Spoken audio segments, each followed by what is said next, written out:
চীনের কর্মকর্তারা তখন বাংলাদেশের রেল মন্ত্রণালয়ে নিয়মিত যাতায়াত করছিল। বছরটা 2017। তাদের কাছে ছিল ঢাকাকে চট্টগ্রামের সঙ্গে মাত্র 55 মিনিটে যুক্ত করার প্রস্তাব। ঘণ্টায় 300 কিলোমিটার গতির বুলেট ট্রেন। সব নথি প্রস্তুত, সম্ভাব্যতা যাচাই শেষ, নকশা চূড়ান্তের পথে।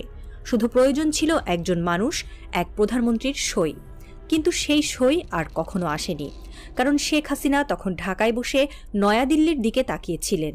একটি ফাইল তোলা হচ্ছিল যতবার, ততবারই নাকি ফোন আসতো, ওটা একটু চেপে রাখো, চীনের সঙ্গে বেশি কাছাকাছি যাব না, মোদির অসুবিধা হবে। তখন তিনি আর শুধু প্রধানমন্ত্রী নন, হয়ে গিয়েছিলেন এক বর্ডার পার ম্যানেজার, যার দায়িত্ব শুধু নিজের নয়, প্রতিবেশী দেশের স্বার্থ রক্ষা করা। প্রকল্প ফাইল একের পর এক পড়ে থাকত রেলভবনের পুরনো টেবিলে। কোনো কর্মকর্তা হাল ছেড়ে দিলেও কেউ ফিসফিস করত, উন্নয়ন চাইলে চীন ছাড়া গতি নেই। কিন্তু শেখ হাসিনা জানতেন চীন মানেই ভারত রুষ্ট, আর মোদি তার সেই পরম বন্ধু যে সরে গেলে হাসিনার সব দরজা বন্ধ। তাই তিনি উন্নয়নকে আটকে দিলেন, বাংলাদেশের ভবিষ্যৎকে ঠেলে দিলেন এক অদৃশ্য কারাগারে। হাসিনা হয়তো বুঝে গিয়েছিলেন বাংলাদেশ এগিয়ে গেলে ভারত খুশি হবে না, আর ভারত খুশি না হলে তার সিংহাসন টিকবে না। চীন অপেক্ষা করল, বিনিয়োগ বোর্ড চুপ থাকল, আমলারা নীরব থেকে অবসর নিল, আর শেখ হাসিনা মিডিয়ার সামনে দাঁড়িয়ে বললেন, আমরাই উন্নয়নের জননী। কিন্তু বাংলাদেশকে ভারতের একটা অঘোষিত রাজ্য বানানো কেন্দ্রিক উন্নয়ন ছাড়া কোনো উন্নয়ন এলো না। এসেছিল বাংলাদেশের মেরুদণ্ড ভেঙে দেওয়ার দীর্ঘ ষড়যন্ত্র, তারই মধ্যে একটা বুলেট ট্রেনের থমকে থাকা দীর্ঘশ্বাস। 2024 ঢাকার রাজপথ গর্জে ওঠে, ছাত্র জনতা একযোগে বলে, স্বৈরাচার তুই গদি ছাড়।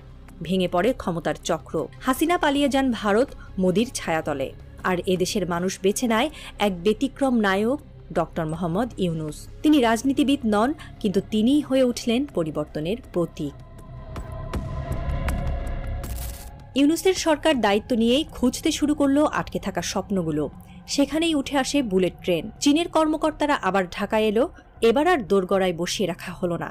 ঢাকা থেকে চট্টগ্রাম রুটে শুরু হলো জোর প্রস্তুতি। বাংলাদেশ এবার চীনের সহযোগিতায় সত্যিই ছুটে চলতে যাচ্ছে 300 কিলোমিটার গতির ট্রেন। এই ট্রেন এক যাতায়াতের সময়ই কমাবে না, পাল্টে দেবে দেশের অর্থনীতি, জনসংযোগ, কর্মসংস্থান আর যোগাযোগ ব্যবস্থার ভবিষ্যৎ। ঢাকা থেকে চট্টগ্রাম মাত্র 55 মিনিটে। আগে 6 ঘন্টার দীর্ঘ ভ্রমণ, এখন 1 কাপ কফি আর পডকাস্ট শোনার সময়। দৈনিক প্রায় 500 জন যাত্রী পরিবহন করবে প্রতিটি ট্রেন উচ্চ বেগে। ঘণ্টায় 300 কিলোমিটার গতি বাংলাদেশের রেল ইতিহাসে প্রথমবার। 6টি প্রধান স্টেশন: ঢাকা, নারায়ণগঞ্জ, কুমিল্লা, ফেনী, পাহাড়তলী ও চট্টগ্রাম। নতুন শিল্প এলাকা গড়ে উঠবে স্টেশন কেন্দ্রিক অঞ্চলগুলোতে, যেমন নারায়ণগঞ্জ বা কুমিল্লা। কর্মসংস্থান বাড়বে হাজার হাজার মানুষের। রেললাইন নির্মাণ থেকে শুরু করে station support, technical team, security, customer service সবকিছুতেই। ব্যবসায়িক গতি বৃদ্ধি পাবে বহু গুণে। ঢাকার ব্যবসায়ী সকালে চট্টগ্রামে গিয়ে সন্ধ্যায় ফিরে আসবেন। আমদানি রপ্তানির সময় কমবে, পণ্য পরিবহন হবে বেশি নির্ভরযোগ্য। এই একটি প্রকল্পের মধ্য দিয়ে বাংলাদেশ যুক্ত হচ্ছে 21 শতকের সেই বিশ্বে যেখানে সময়ই টাকা, গতি মানেই উন্নয়ন।